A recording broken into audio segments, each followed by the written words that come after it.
What's up and welcome to Mouse Ears and Magic, episode number 64. I'm James, and I am by myself today. Hope the audio's okay, because I can't hear myself, because we still don't have the roadcaster back. But hopefully we'll be getting it back within a couple of weeks. Anyways, so yeah, I've already talked about this on one episode, over a year ago now. But a lot of people have asked, because we've been doing the self-respecting men who love Disney, what my why is. Why do I love Disney so much, right? So instead of sending them back there to, one of our earliest episodes, uh, I figured, I'd just go ahead and do another one. And of course, I didn't figure it. I was encouraged by some other good friends and all. So we're going to try and get through this. Did not want to do it live, because it is kind of a tough subject. And yeah, just want to be locked away in my room for it, right? Well, not my room, but the office, studio, whatever you want to call this room, right? All right. So, my first trip to Disney as an adult was Sarah's first trip in general, and it was also Jameson's first trip. We were celebrating her birthday a couple weeks late, and Jameson turned 4 while we were down there. It had been a rough couple of years leading up to that point. Y'all have seen and heard Jameson and Phoenix on the podcast. But you have not seen or heard our middle son, Phoenix Maverick. See, I told you it's going to be a tough one. Maverick is our middle son. He was born December 16th.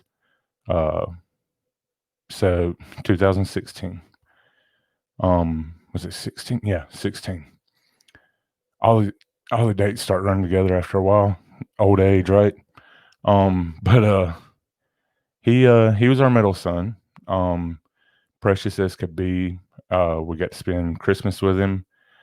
And unfortunately, when he turned 6 weeks old, he gained his angel wings. So yeah, that was a really tough time. Still is, right? I mean, the good days obviously outweigh the tough ones, but there are still tough days. And yeah, so he passed away of SIDS, or what it's now called SUIDS, so sudden unexpected infant death syndrome. Basically, there is no explanation. They just stop breathing in their sleep. So yeah, it's always been something, especially then, was something really hard to accept. Sarah and I really leaned on each other to get through it. But I'll be honest with you, if it wasn't for Jameson, man, that kid right there, he's a rock star. And I feel very connected with him because of that situation. So yeah, Phoenix is our rainbow baby. So if you don't know what a rainbow baby is, that is the next baby after you do lose a child, whether it be miscarriage or, whatever. So Phoenix is our rainbow baby. And if you hadn't figured it out, that's kind of where he got his name from, Phoenix, right? We all know what a phoenix is, rising from the ashes. And that's pretty much where we were for a while. But yeah, so fast forward to when Jameson's turning 4 years old, and we went to Disney. We went down there. We signed up at Best Pro Shops around Christmas time, for one of those little weekend things. Basically, it's one of those timeshare things, right? So you go down, like they give you the stay there for free and all that, and you got to sit through this 2-hour seminar. Well, we was able to upgrade ours to where we were there for a week, and we also got 3-day park hopper tickets with it. So we jumped on that, upgraded for honestly a reasonable price, and took Sarah and Jameson to Disney for the first time. So we start off at Animal Kingdom, and keep in mind, this is the first time I've been to Animal Kingdom. Animal Kingdom hadn't opened up the last time I went when I was in the 6th grade. So, yeah, first time going to Animal Kingdom for all of us. And then when we went to Magic Kingdom, we was sitting there in the little courtyard area. We was all just laying down in the grass. Crowds wasn't bad. It was spring break, so it's kind of shocking that the crowds weren't bad, but they weren't.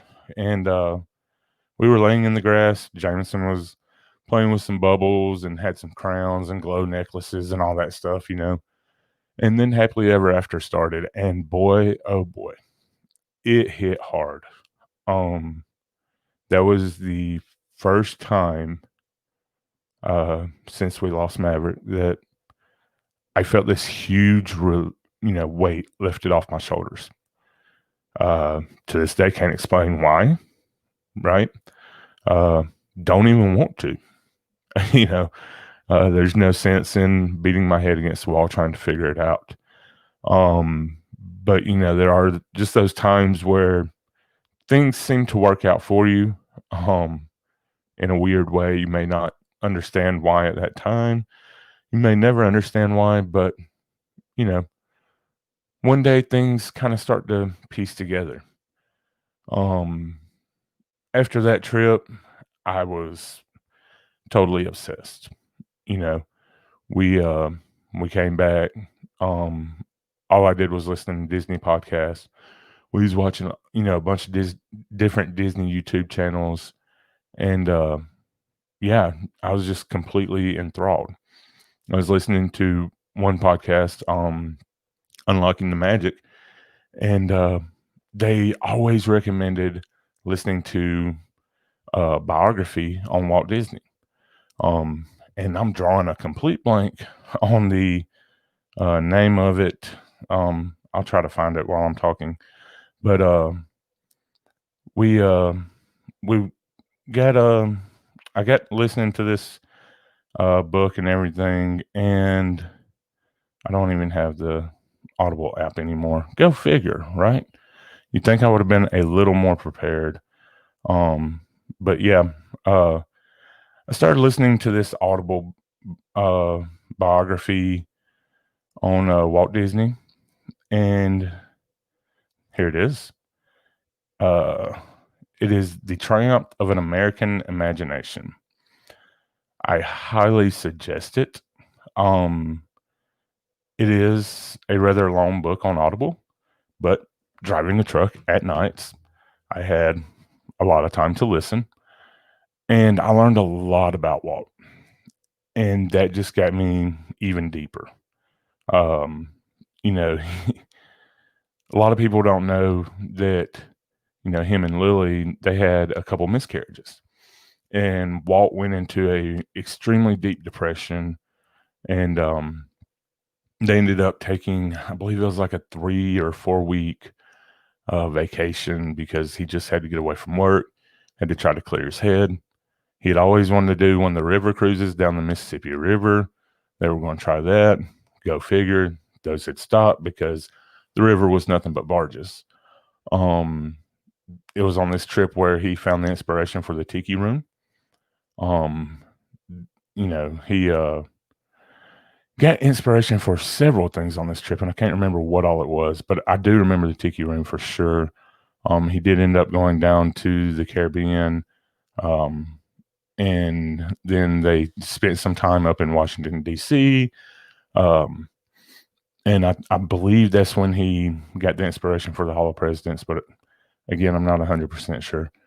Anyways, but hearing that about Walt, that's when it really kind of struck a nerve, right? It was like, man, because we all know it. We all know that people go through hard times, that they, uh, you know, everybody has these moments, right?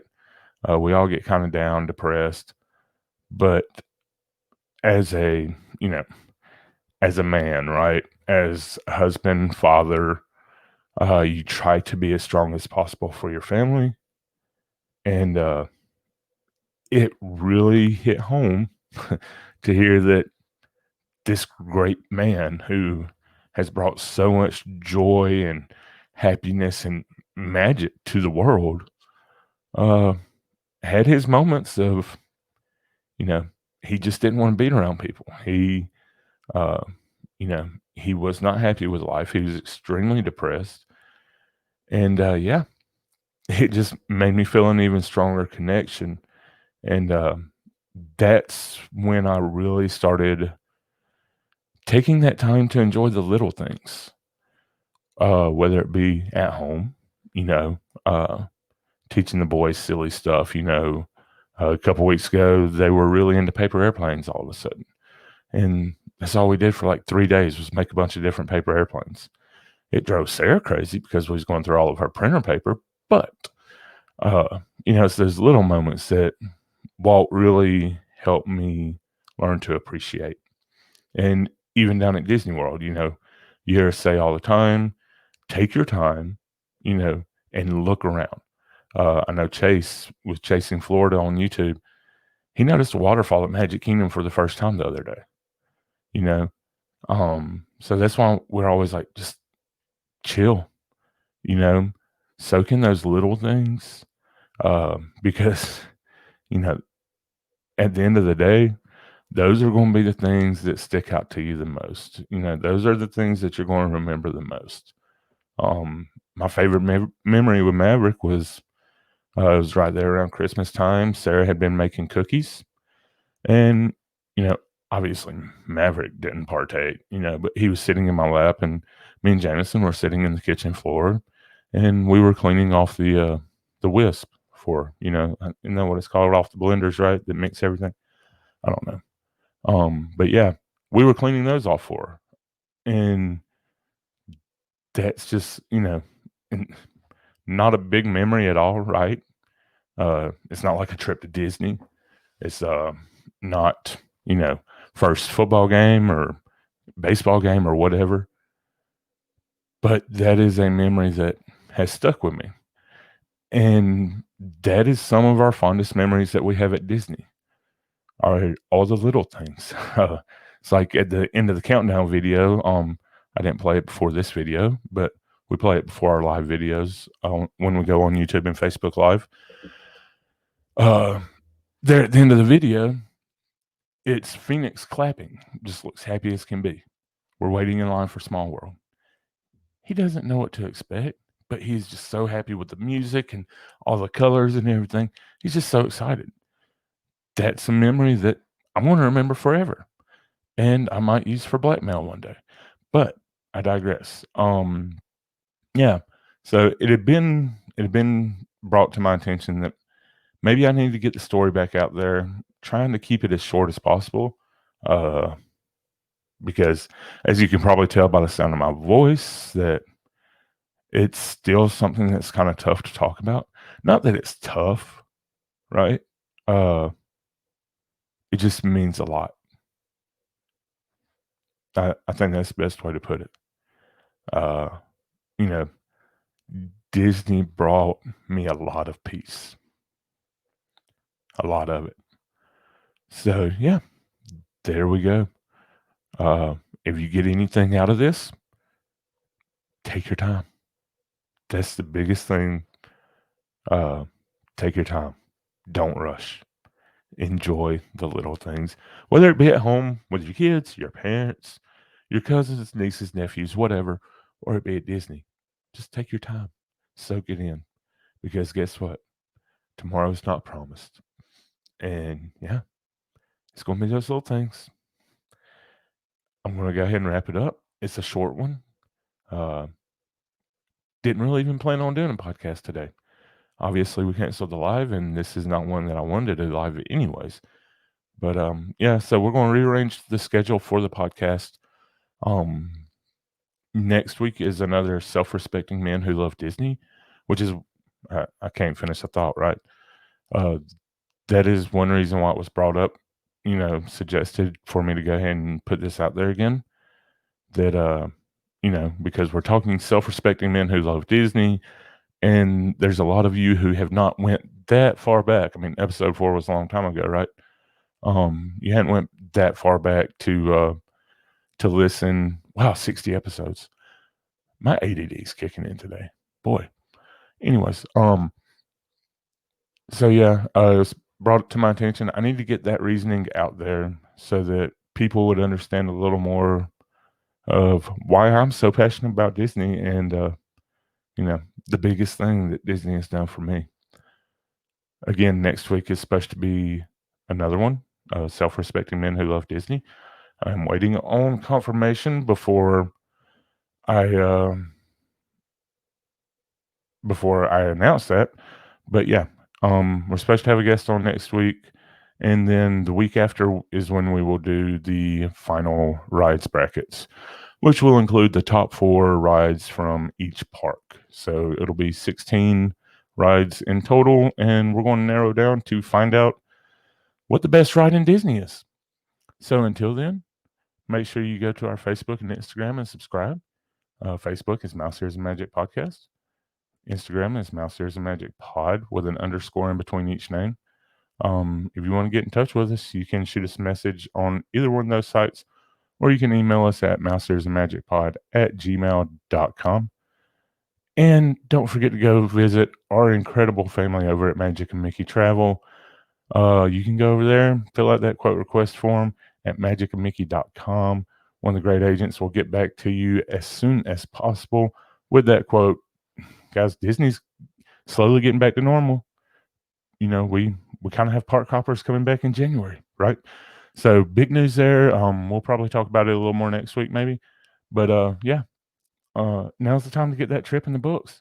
$200 deposit, lock it in, get it paid off 30 days in advance of your check-in date, and yeah, get that all started at magicandmickey.com. Until next time, I hope y'all have an incredible Thanksgiving. Just be thankful for life, your family, everything, right? uh, if you're breathing, you should be thankful. Not too much you can complain about. So I hope y'all have an incredible Thanksgiving. Be safe out there if you're traveling. And for Brian and Sarah, I'm James. We'll be talking to you real soon.